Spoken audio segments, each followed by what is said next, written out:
Welcome. In this video, we'll show you how to update the Gmail app on your Android device. Keeping your apps up to date ensures you get the latest features, bug fixes, and security improvements. Let's go through the steps.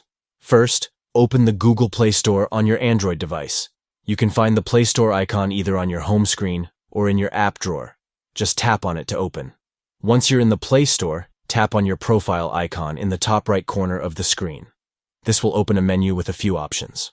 From the menu, select Manage Apps and Device.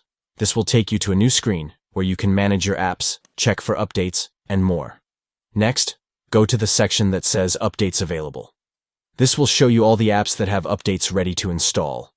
Now, look through the list to see if Gmail is listed among the apps with available updates. If Gmail is there, you'll see it with an option to update next to it. To update Gmail, just tap the Update button next to the app.